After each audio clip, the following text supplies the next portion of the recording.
അന്ന് ആ കുട്ടി പോലും അറിയാത്ത ചെയ്യാത്ത തെറ്റിൻ്റെ പേരിൽ അത് വേദനിച്ചപ്പോൾ ഇന്നും എൻ്റെ മനസ്സ് അതിനെ ഓർത്ത് വേദനിച്ചു കൊണ്ടേയിരിക്കും. എൻ്റെ ലൈഫിൽ ഇന്നേ വരെ ആരോടും ഷെയർ ചെയ്യാത്ത ഒരു കഥയാണ് കേട്ടോ. ഇതെൻ്റെ ജീവിതത്തിൽ തന്നെ നടന്ന ഒരു സംഭവമാണ്. അതിപ്പോൾ ഞാൻ ഈ പബ്ലിക് പ്ലാറ്റ്ഫോമിൽ വന്ന് പറയാനുണ്ടായ സാഹചര്യം എന്ന് പറയുന്നത് എൻ്റെ കുറ്റബോധം തന്നെയാണ്. ഗേൾസ് മാത്രമുള്ള ഒരു സ്കൂളിലാണ് കേട്ടോ ഞാൻ പഠിച്ചുകൊണ്ടിരുന്നത്. അവിടെ 3ാം ക്ലാസ്സിൽ വെച്ച് ഏകദേശം ഒരു 7 വയസ്സൊക്കെ ഉണ്ടാവും. ക്ലാസ്സൊക്കെ തുടങ്ങി 2 ആഴ്ചയൊക്കെ കഴിഞ്ഞപ്പോഴാണ് കേട്ടോ ന്യൂ കമറായിട്ട് ആ കുട്ടി ഞങ്ങളുടെ ക്ലാസ്സിലേക്ക് കടന്നു വരുന്നത്. കാഴ്ചയിൽ തന്നെ ഒരു ഇരുണ്ട നിറമായിരുന്നു കുട്ടിക്കുണ്ടായിരുന്നത്. നിറം മാത്രമല്ല, അതിൻ്റെ മുഖത്തിൻ്റെ പാതി ഭാഗം മുഴുവനായിട്ട് മറുകാണെന്ന് തോന്നുന്നു. അന്നത്തെ നമ്മുടെ ചെറുപ്പകാലത്തിലൊക്കെ ഇത് തിരിച്ചറിയാനുള്ള ബുദ്ധിയും വിവേകവും ഒന്നും ഇല്ലല്ലോ. അപ്പം നമ്മൾ ഇതിനെന്തോ അസുഖമായിട്ടൊക്കെയാണ് അന്ന് കണ്ടുകൊണ്ടിരുന്നതല്ലോ ചെറുപ്പത്തിൽ. മറുകാണെന്ന് തോന്നുന്നു. അത് ചുണ്ടിലുൾപ്പെടെ ഒരു വീർത്ത രീതിയിലായിരുന്നു ഇരുന്നുകൊണ്ടിരുന്നത് കേട്ടോ. അപ്പോൾ അത് കണ്ടപ്പോൾ തന്നെ ചെറിയൊരു പേടിയും ഒക്കെ തോന്നിയായിരുന്നു. അതുകൊണ്ട് തന്നെ ആ കുട്ടി എൻ്റെ അടുത്ത് വന്നാണ് ഇരുന്നത്. അപ്പോൾ തന്നെ നമുക്കൊരു ഡിസ്കംഫർട്ട് ഫീൽ ചെയ്തായിരുന്നു അന്ന് എനിക്ക്. ചെറുപ്പത്തിലെ പക്വത ഇല്ലായ്മ കൊണ്ട് നമുക്ക് തിരിച്ചറിയാനായിട്ട് കഴിഞ്ഞിരുന്നില്ല അത് ജനിച്ചപ്പോൾ തന്നെ ഉള്ളതാണെന്നും നമ്മുടെ ആരുടെയും തെറ്റുകൊണ്ട് വരുന്നില്ലെന്നൊന്നും തിരിച്ചറിയാനുള്ള ബുദ്ധി അന്ന് ഉണ്ടായിരുന്നില്ല. പണ്ട് ഇന്നത്തെ കുട്ടികളൊക്കെ വീട്ടിൽ വന്ന് വിശേഷങ്ങളും നമ്മുടെ കാര്യങ്ങളും ക്ലാസ്സിൽ നടന്ന കാര്യങ്ങളൊക്കെ ഷെയർ ചെയ്ത് വീട്ടിൽ പോയി പറയുന്നത് പോലെ പണ്ടത്തെ കുട്ടികൾ, അതായത് നമ്മുടെ ചെറുപ്പത്തിലൊന്നും ആരും അങ്ങനെ വീട്ടിൽ പോയി വിശേഷങ്ങളൊന്നും ഞാൻ പറഞ്ഞിട്ടില്ല കേട്ടോ.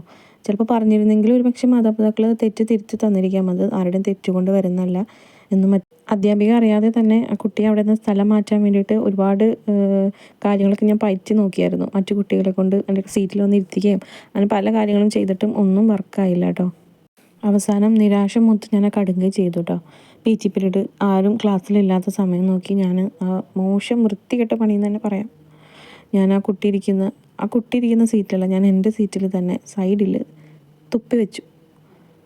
പറയുമ്പോൾ ഇപ്പം അതൊക്കെ ഓർക്കുമ്പോൾ ഒത്തിരി കുറ്റബോധം തോന്നുന്നുണ്ട്. ചെറുപ്പത്തിലുള്ള ആ കുഞ്ഞു ബുദ്ധിയിൽ എങ്ങനെ ഇങ്ങനെ കുരുട്ട് ബുദ്ധി തോന്നിയെന്നാണ് കേട്ടോ ഇപ്പം ഞാൻ ആലോചിച്ചുകൊണ്ടിരിക്കുന്നത്. മറ്റാരും ക്ലാസ്സിലില്ല, ഇത് കാണുന്നില്ല എന്ന് ഉറപ്പ് വരുത്തിയതിന് ശേഷമാണ് ഞാൻ ഈ പണി കാണിച്ചു വെച്ചത് കേട്ടോ. എന്നിട്ട് ഡയറക്റ്റായിട്ട് ഞാൻ തന്നെ മിസ്സിനോട് പോയി പറയാതെ, അധ്യാപികയോട് പോയി പറയാതെ, കൂട്ടുകാർ വഴി അത് അധ്യാപികയുടെ ചെവിയിലെത്തിക്കുകയാണ് ഞാൻ ചെയ്തത് കേട്ടോ. ആ കുട്ടി ഇതുപോലെ സീറ്റിൽ തുപ്പി വയ്ക്കുകയാണ്, അതുകൊണ്ട് ആ കുട്ടിയെ സ്ഥലം മാറ്റണം എന്നൊക്കെ പറഞ്ഞിട്ട് മറ്റു കുട്ടികൾ വഴി മിസ്സിനോട് കംപ്ലയിൻറ്റ് പറയിച്ചു.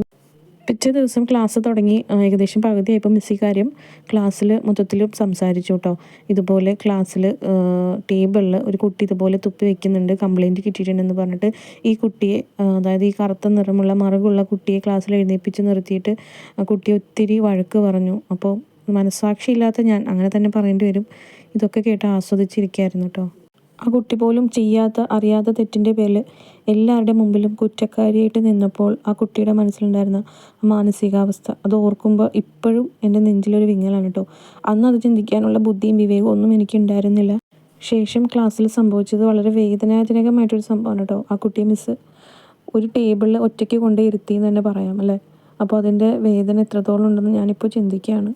അന്നത്തെ ആ 7 വയസ്സിൻ്റെ ആ കുട്ടിത്വത്തിൽ മറ്റൊരാളുടെ മനസ്സ് വേദനിക്കുമ്പോൾ അത് എങ്ങനെയാണ് ആ കുട്ടിക്ക് ഫീൽ ചെയ്യുന്നത് എന്നൊന്നും ചിന്തിക്കാനുള്ള ബുദ്ധിയും ഒന്നും അന്ന് ഉണ്ടായിരുന്നില്ല.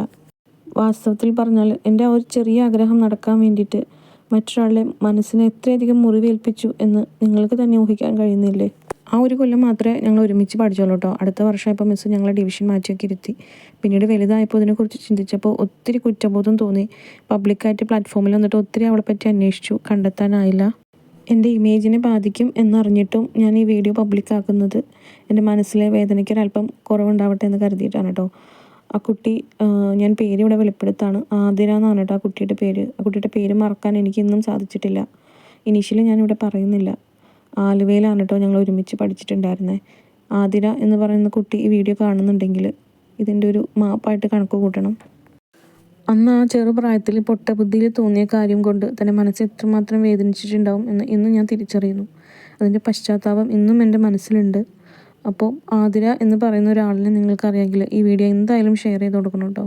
അത് ഞാൻ ഉദ്ദേശിക്കുന്ന കുട്ടിയാണെങ്കിൽ ഏറ്റവും നല്ലൊരു കാര്യം നിങ്ങൾ ചെയ്തതായിട്ട് നിങ്ങൾ കണക്ക് കൂട്ടണം. കാരണം ഒത്തിരി വർഷമായിട്ട് എൻ്റെ മനസ്സിലുള്ള ഒരു വേദനയെ നിങ്ങൾ കാരണം ഇതിനൊരു മാപ്പ് ലഭിക്കുക എന്ന് പറയുന്നത് വലിയൊരു കാര്യം തന്നെയല്ലേ. അപ്പോൾ ആതിര, നീ ഈ വീഡിയോ കാണുന്നുണ്ടെങ്കിൽ മാപ്പ്, എന്നേക്കുമായിട്ട് മാപ്പ്.